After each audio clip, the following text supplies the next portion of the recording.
this week on Breeze TV. The controversy behind a speaker on campus. And continuing to learn the ins and outs of the lives of student athletes. Then, how a little bit of magic can change a life. Stay tuned for all this and more on today's episode of Breeze TV.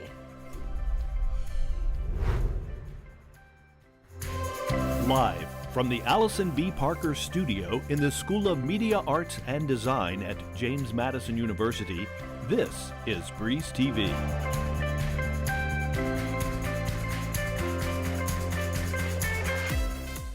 Back to Breeze TV, I'm Maggie Rickerby. And I'm Zoe Mallory.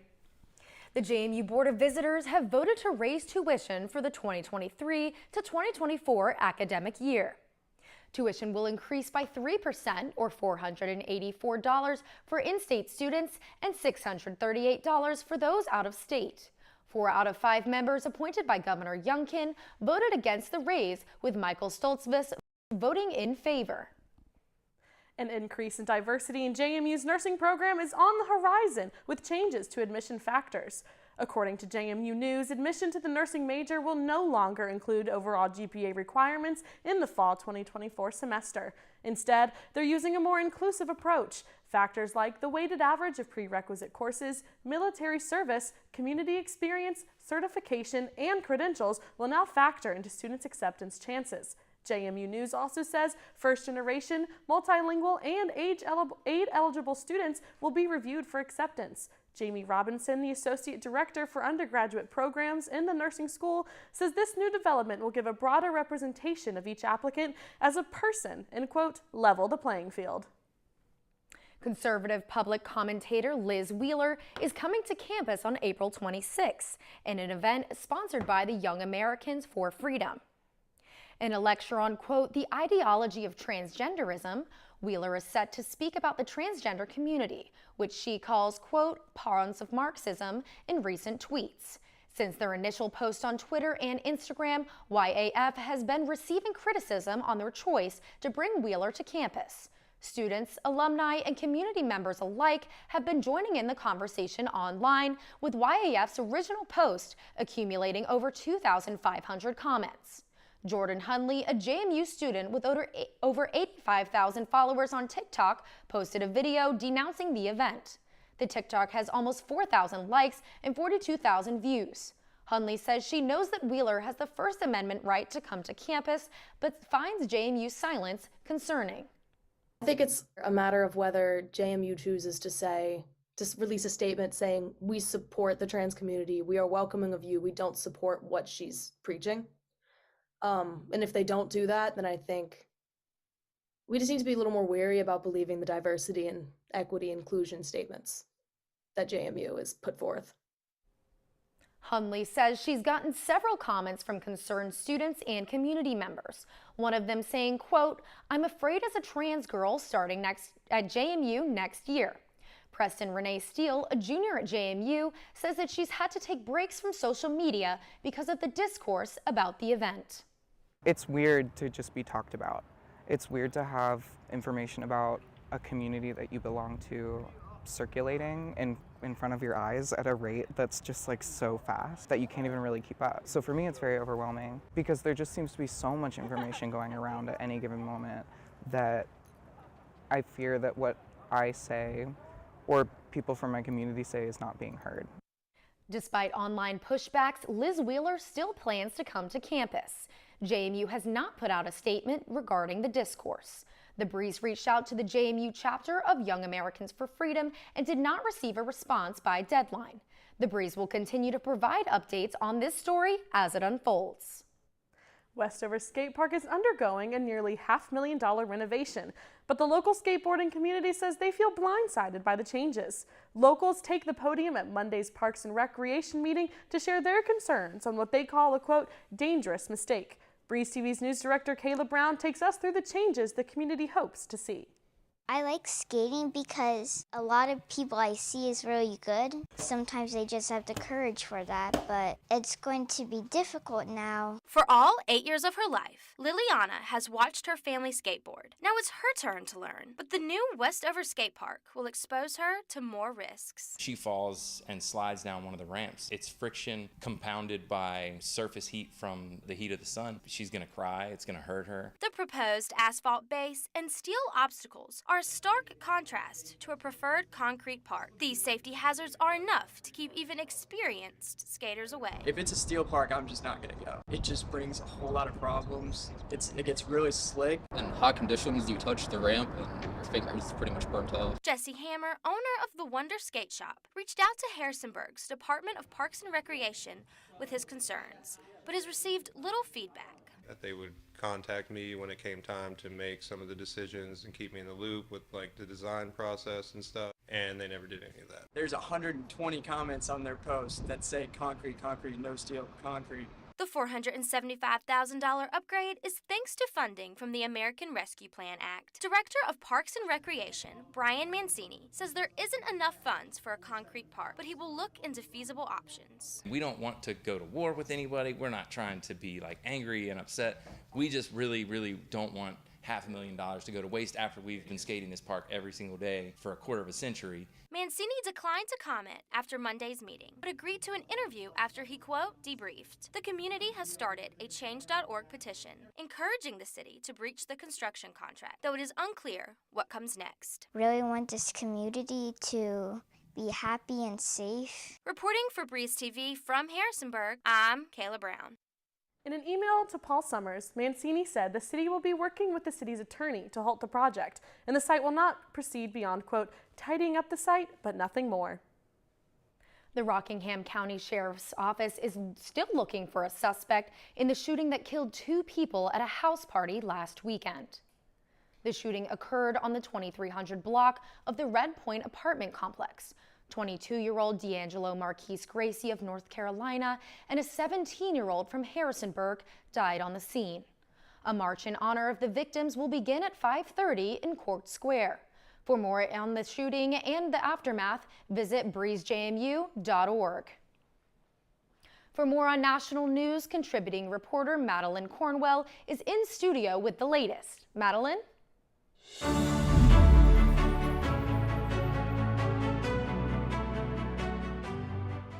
5 suspects have been arrested in connection to the mass shooting at a 16th birthday party in Alabama. The incident left 4 dead and 32 wounded, and each suspect is being charged with 4 counts of reckless murder. There were 7 mass shootings this past Saturday across 6 states, killing at least 10 people. 2 other gun-related incidents have fueled the gun debate. 16-year-old Ralph Yarrow was shot in the head after ringing the wrong doorbell.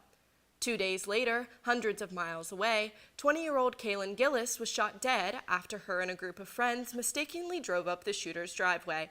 Both suspects have been charged and pleaded not guilty.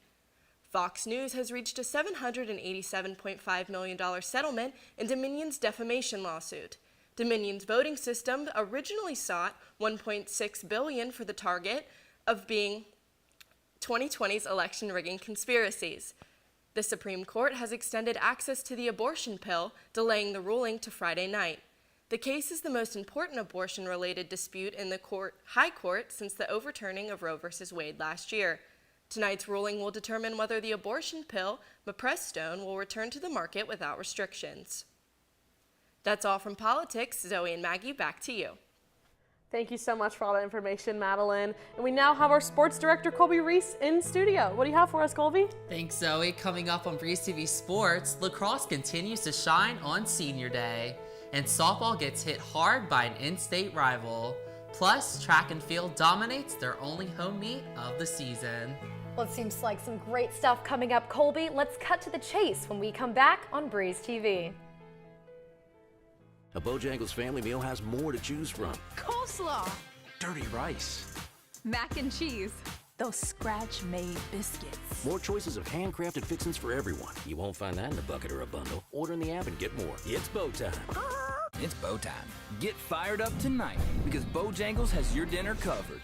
Southbound, scratch-made. Not in one of these, but one of these. That's more home cooking for your money. Order your family meal on the app tonight. It's Bo time. It's Bo time. Hurry into Bojangles for 2 scratch-made sizzling sausage biscuits for just $4. One bite and you'll want breakfast for dinner. Good thing we serve savory sausage biscuits all day. But this 2 for $4 deal won't last forever. It's Bo time. The one. The only. Bojangles Cajun Filet Biscuit. Nothing compares to our signature Cajun Spice Chicken Breast Filet on a made-from-scratch buttermilk biscuit. Bojangles Cajun Filet Biscuit is so good, we serve it all day. For a limited time, get 2 Cajun Filet Biscuits for just $5. Bojangles, it's Bo time.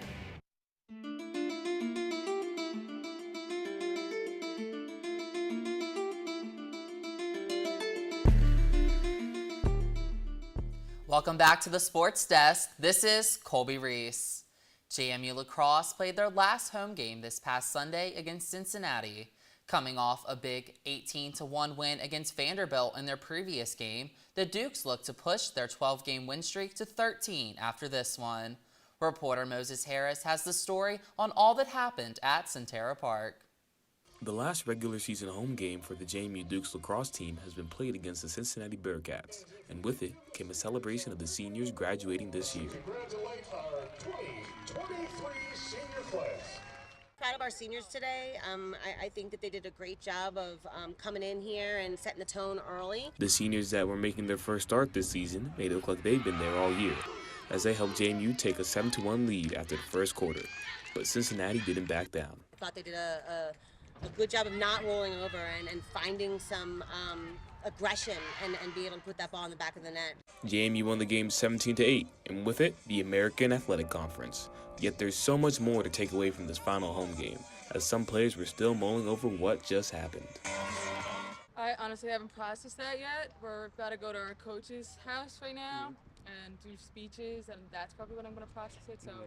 Speaking on her time here at JMU, Mairead expressed a lot of love for her teammates and fellow seniors. Well, they're my best friends and the most competitive, hardest working people I've ever met in my entire life. The same sentiment was repeated when asked what she'll miss. That energy was received right back from her teammates as they left the field. My life for the last 5 years, and Kat, we miss Kat, but she graduates too.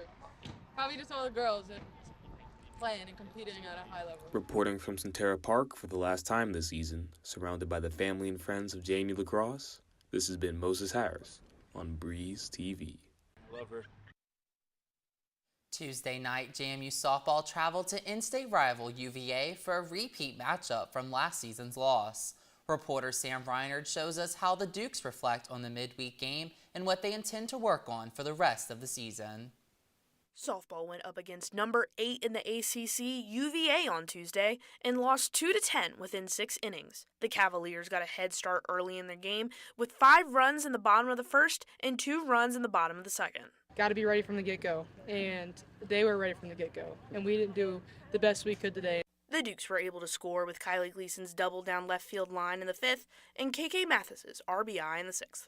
They're a great ball club. They're really good. They've always been really good, and we know that. Even though JMU got 7 hits throughout the game, they left in total 9 players on base. Had base runners on base. We just didn't get that big home run double hit where, we scored a lot of runs. But I was proud of our offense, especially when you go down 5-0. That's difficult for an offense to come back from. While Lexi Rogers pitched for the first inning, she was taken out in the middle of the second, with Kyla Berry stepping into the circle to tighten up the defense and to stop UVA's run rally. Our goal is to get to the bullpen. That means you're doing something right. Once we get to the bullpen, can we continue to attack? Kyla Berry did an amazing job. She came in and shut their offense down, which they already scored 7 runs at the time she came in there. The Dukes plan to take their defensive highs and work on their offensive play for their next Sunbelt matchup against number 2 ranked Marshall. They're going to be very similar to what we just faced, so we got to take today and we got to find all the goods from today because we did a lot of goods and kind of sharpen up on some things and making sure that we kind of control that first inning a little bit better. Reporting from Palmer Park for Breeze TV, this is Sam Reinard.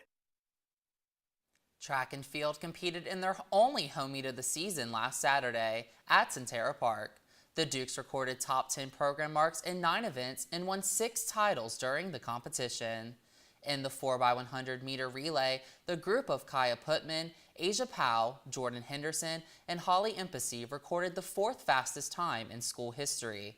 The team also impressed in the 400 meter sprinters, with Holly Empasy finishing first with a time of 54.65 seconds and Sofia Lafrishina finishing second at 54.96 seconds.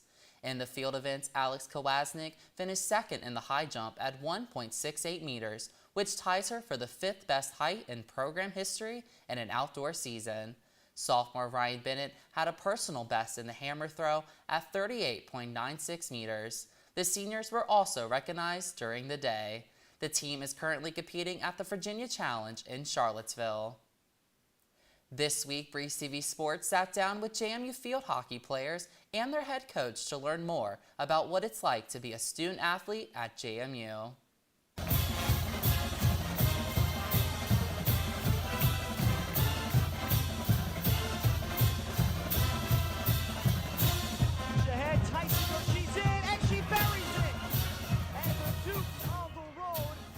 So how is it being around the players, like off the field? You know, the neat thing about being college coaches, being a college coach, is you get to choose the players that you want to coach, really, essentially. And when we're recruiting, we recruit people of great character. And when you do that, you recruit people that have great character. You want to be around them. I mean, Easter, they all came over to my house for Easter dinner, and we had an Easter egg hunt, and we played games, and they're people that I want to be around, and they're people that want the best for themselves and want the best for this program. To create your through space or your through option. You track to see if she comes with. Do not come into contact. Do not. It's not going to work on Saturday. Enjoyed so far, and it's like any specific place you guys go post game or like before games, kind of just like bond. We're a Starbucks team. We it's are. definitely like part of our pregame ritual. Even the coaches are kind of in on it too. It's important for us. Like, this is just kind of what preps us. Yeah. It's definitely like a cool bonding point because it's kind of like what we do before games. We go on walks to a coffee shop, or we all just kind of get on the bus and go to Starbucks together. It's just like a small little social thing that we can do and just kind of like get us in the right mindset while also having fun with one another. But that's just like one thing that I've noticed. I used to not drink coffee before college, and now since joining this team, it's basically an everyday thing. And it honestly is something I look forward to, especially on game days, because it's just a special little moment I get to have with my team. That's awesome. I also think like just looking for those everyday moments, like whether we're away on a trip or just here at school, a ton of us like to meet up to study. You can find the first sit-down interview with men's soccer after the show today. The full field hockey interview will be online the same time next week.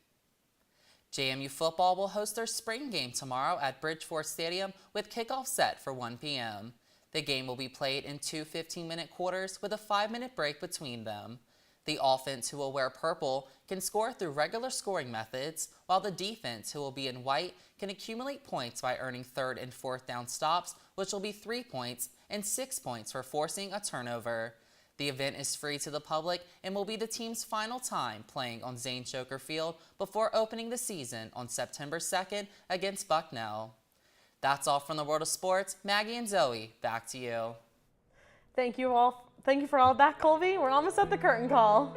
Breeze TV is live with some not-so-fluffy pets. And one theater has been around for a ye old 35 years in Stanton. Then, some big-time guests made their way to the Berg. Don't leave after the break, because there's still so much more left on this episode of Breeze TV. Jangles family meal has more to choose from. Coleslaw. Dirty rice. Mac and cheese. Those scratch-made biscuits. More choices of handcrafted fixins for everyone. You won't find that in a bucket or a bundle. Order in the app and get more. It's bow time. It's bow time. Get fired up tonight because Bojangles has your dinner covered. Southbound, scratch made. Not in one of these, but one of these. That's more home cooking for your money. Order your family meal in the app tonight. It's bow time. It's bow time. Hurry into Bojangles for 2 scratch-made sizzling sausage biscuits for just $4. 1 bite and you'll want breakfast for dinner. Good thing we serve savory sausage biscuits all day. But this 2-for-4 deal won't last forever. It's bow time. Tailgating is a song, heard across campuses, parking lots, and open fields. They say this song can be heard elsewhere, and perhaps this is true. But it is nowhere near as bright, nowhere near as loud, nowhere near as triumphant as it is right here. Tailgating may not have been born here, but here is where tailgaters are born. This is Breeze TV.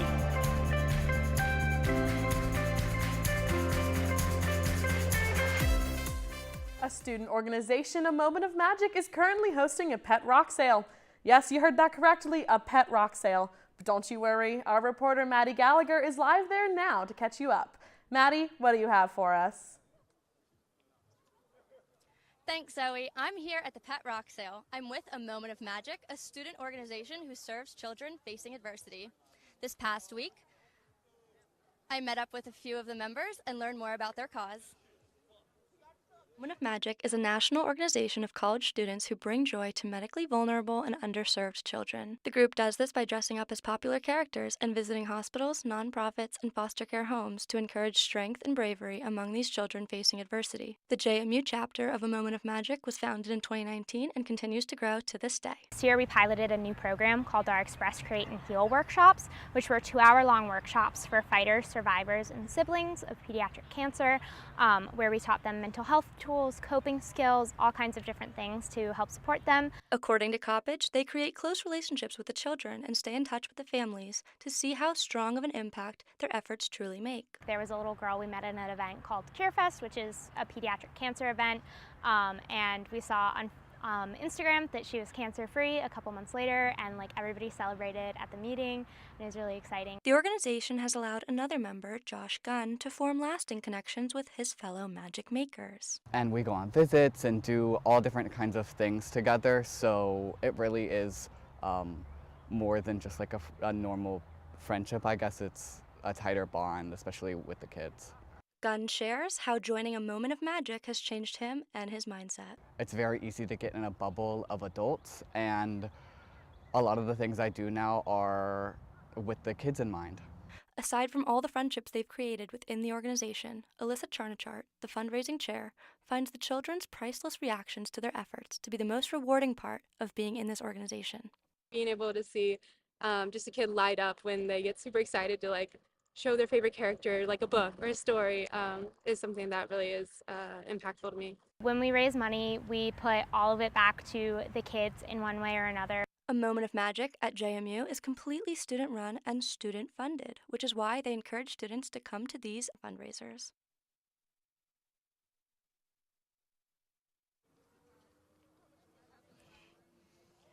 What an awesome event, guys. Can you talk about the turnout so far?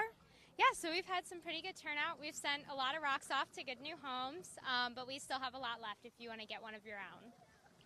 Can you guys talk about what this sale means to you? So this is really just important to me because I love making a difference in people's lives, and I think helping kids is super important, and I'm glad that we can make their journeys that are really hard just a little bit magical. That's great. Yeah, I love this org. It's great. We make a huge difference in the kids' lives, and I feel honored to be able to do it. Thank you, guys. If you're around on campus today, stop by D Hall Commons and buy yourself a rockin' new best friend. Thank you, Maddie. That's some great content out there. And now, Stanton's American Shakespeare Center is known for being the only recreation of the famous 16th century Blackfriars Playhouse in the world. The center is celebrating its 35th anniversary season, and The Breeze's managing editor, Avery Goodstein, shows us how the center is updating its performances to bring in a new audience.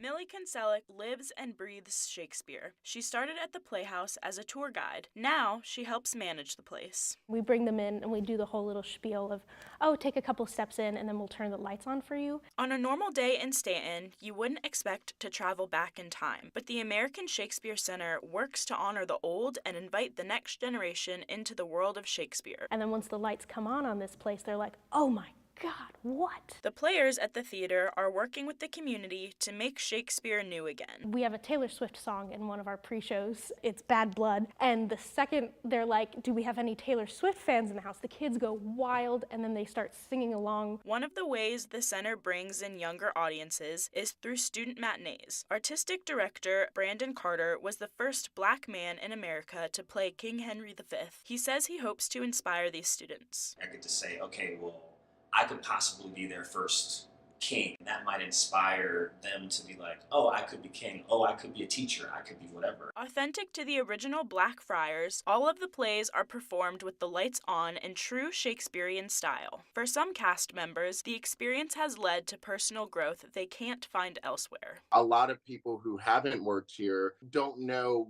overcoming the fear of looking someone directly in their eyes and saying words to them, because that is so unconventional. Those at the center say they're proud to preserve the Bard's legacy with modernized approaches to producing Shakespeare's classics and launch the Playhouse into the future. We're just taught that Shakespeare is this high art that is only for a select group of people. No, it's not. Shakespeare is for everyone. With new productions on the way this summer and for the rest of the year, Millie Kinselick says she's only one call away. Thank you for calling the American Shakespeare Center box office. Reporting for Breeze TV alongside Michael Russo and Sam Game, I'm Avery Goodstein. Not only is the center celebrating its anniversary, but they're also celebrating Shakespeare's birthday this Saturday. They'll have crafts, fight choreography lessons, and other family-friendly activities from 10 to 1 in downtown Stanton. With food, activities, and live music, Purple Rain was in full swing this past weekend. Sam Reinard shows how this annual event brings the community together to take some time off during the spring semester. Couldn't make it to Coachella? JMU's University Program Born brings a little piece of California to the friendly city. Purple Rain, an annual spring concert, brought joy to the community after a stressful semester. It's like Coachella. It's big energy. The event brought bands like Delwater Gap, Briston Maroney, and Nickelodeon star Stephen Kramer Glickman to the Berg. One of the opening bands that is local to the Harrisonburg community, Not a Saint, surprised festival attendees with Glickman making a guest appearance during their performance. Collabing together on one of his most famous songs, that is one of our most popular songs that we cover, it really was a dream come true, and hearing him talk about us and him listening to us, it means so much. With inflatables, caricatures, and live music, students could forget about their schoolwork, relax, and just be a kid for the day. Bringing reminders of childhood to college, I think, is a very important thing, because when you're in college, it's all about like grow up and being old, focusing on the future. I think, having reminders like this of some nostalgia is very healthy. Events like these not only brings attention to Harrisonburg, but brings Dukes closer together as a community. I think that playing with JMU, there's just such a more close-knit experience because, JMU supports JMU. Reporting for Breeze TV, this is Sam Reinard. You're going to want to whip out your raincoat and umbrella because we're looking at another rainy Saturday. Reporter Abby Allard has the forecast for this weekend. What do you have for us, Abby? Well, thank you for that introduction. The UV index is going to be at about an 8 today, so you're going to want to put on your sunscreen. But with the sun, it'll come some rain for this upcoming weekend. You could see that the difference between the heat waves, and we see that the rain is coming towards Harrisonburg, as you could see right there. And then later in the evening, it'll soon be cooler, with it being about the 50s to mid-60s. But with that being said, it'll still be raining on Saturday, again with another purple rain. But on Sunday, it'll then cool down to about 58 degrees Fahrenheit, but it will get even cooler to mid to late 30s. That's all I have for the weather today. Back to you, Maggie and Zoe. Well, Zoe, I'm really glad to be next to you here at the anchor desk once again this week. Yes, I know we missed you so much last week, but we did have the wonderful Noel James step in for you, and he did amazing. Yep, and we have one more show coming up this semester, so be sure to tune in, same time, same place next week.